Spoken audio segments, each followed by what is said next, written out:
आफ्ताब अहमद जी 1783 sir. बता दीजिए उनको, बाद में मंत्री जी को बता दीजिए।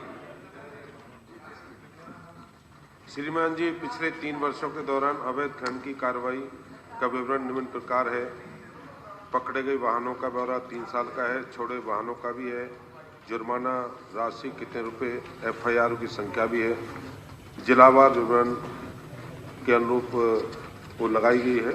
सारा विवरण इसमें दिया हुआ है कि 7,727 वाहनों को पकड़ा, छोड़ गए 5,377 वाहन और एफआईआर 1,727।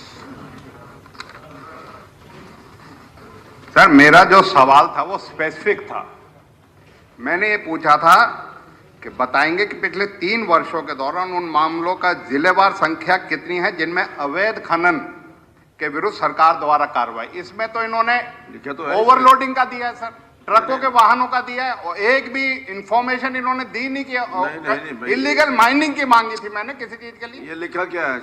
3 वर्षों के दौरान अवैध खनन पर की गई कार्रवाई का विवरण। ये उसमें पकड़े तो गए वाहन है, मतलब पकड़े गए वाहन है सर। उसमें इन्होंने एक भी ऐसा इलाके का या एक भी इन्होंने कोई विवरण नहीं दिया कि कौन सी जगह लिखा हुआ है। ये सर क्या है? ये तो जिला वाइज लिखा हुआ है, सब कुछ लिखा हुआ है। लिखा हुआ है सर? जवाब देखिए आप। नहीं, जिला वाइज लिखा हुआ है ना। क्या लिखा हुआ है? ये देखो ना, पकड़े गए वाहन, पकड़े गए वाहन। पानीपत करनाल पकड़े गए वाहन हाँ 67, छोड़े गए वाहन 44। पकड़े गए वाहन से थोड़ी illegal हो रहा है। मैंने पूछा है मैंने पूछा है सर, इलीगल माइनिंग कहाँ हो रही है? इलीगल माइनिंग का तो इन्होंने विवरण नहीं दिया। एफआईआर इलीगल माइनिंग की हुई है और ये एफआईआर तो गाड़ियों के ऊपर दर्ज है। नहीं, एफआईआर तभी हुई है कि गाड़ियों के माइनिंग ऊपर कर रहे दर्ज हैं, है। ऐसे ये थोड़ी हो गई। इलीगल माइनिंग सर, ये स्पेसिफिक सवाल के जवाब ही नहीं देते। चलिए सर ऐसा नहीं है सर, मेरे सवाल का जवाब ये है नहीं, हरियाणा राज्य में संगठित अवैध खनन की कोई मामला नहीं पाया गया। हालांकि खनिजों की चोरी छुटपुट घटनाओं संज्ञान में आती हैं जिन कानून के अनुसार निपटाया जा रहा है। इस तरह की घटनाओं के सहित पड़ोसी राज्यों में बिना वैध सहायक दस्तावेज के अर्थवैध बिल तोल पर्ची के बिना खनिजों के परिवहन के मामले में खान और खनिज विकास और विनियमितता के अधिनियम 1957 धारा 21(5) के प्रावधान के लिए उसे जुर्माना लगाकर निपटाया जाता है। हरियाणा सरकार के अवैध खनन के जीरो टॉलरेंस की नीति चुनी है। इस संबंधित जिले में अवैध खनन के किसी घटना पर नजर रखने और रोकने के समय न्याय के आदेश का पालन सुनिश्चित करने के लिए जिला उपायुक्तों की अध्यक्षता में जिला स्तरीय स्टॉक फोर्स का गठन किया गया है, जिसमें जिले के पुलिस अध्यक्ष, वरिष्ठ अधिकारीगण, कार्यबलों के लिए मुख्य सचिव अध्यक्षता की राज्य स्तरीय स्टॉक फोर्स द्वारा की जाती है। राज्य द्वारा 2 विशेष टीमों की गठित की गई हैं और जो खनन अधिकारियों में जो 7 कार्यरत हैं, इसके तहत अवैध खनन में लिप्त पाए जाने वाले वाले खिलाफ एफआईआर दर्ज भी की जा रही है। पिछले 3 वर्षों के दौरान राज्य में अवैध खनन के कुल मामले सरकार द्वारा की गई कार्रवाई इस प्रकार है। और मैंने साथ ही ये कह रहे थे, अवैध खनन क्या करते हैं, उन पर हम मुकदमा दर्ज करते हैं, टीम है गठित है, एफआईआर दर्ज करते हैं और जुर्माना उनसे करोड़ों रुपए हमने जुर्माना वसूल किया है।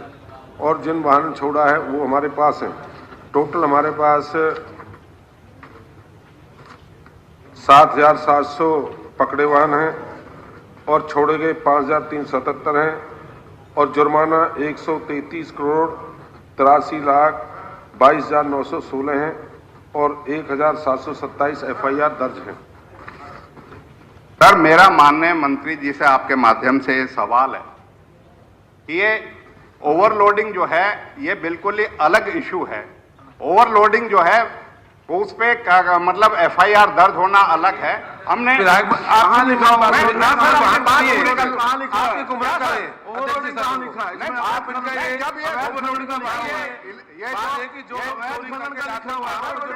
मेरे को बताने तो दो आप सर, वही लिखा हुआ है मेरे को बताने दो सर सर ऐसे थोड़ी है जो अगर निकाल के देखो ये डिटेल जो है ये ओवरलोडिंग का है सर। ऐसे आप किसी चीज को ये कहना किसी चीज के लिए ये देखिए एक मिनट, अगर किसी चीज के लिए सर मेरे यहाँ तो एक मिनट हुड्डा साहब स्पीकर प्लीज। साहब, मेरा कहना ये है कि अगर ये अवैध खनन लिखा हुआ है ना इसके अंदर, ओवरलोडिंग कहाँ लिखा हुआ है? तो ये अवैध है ना चलान, आपको भी अवैध खनन के लिखे चलान नहीं अगर हमारे यहाँ खनन। स्पीकर साहब, ये सवाल इनका है, जवाब इनको देने दो। आप क्यों जवाब देने लगे? नहीं, मैं ये दे रहा हूँ कि ये गलत गलत आप तो इनको मौका उन्होंने दो, जवाब दे दिया। मौका दो।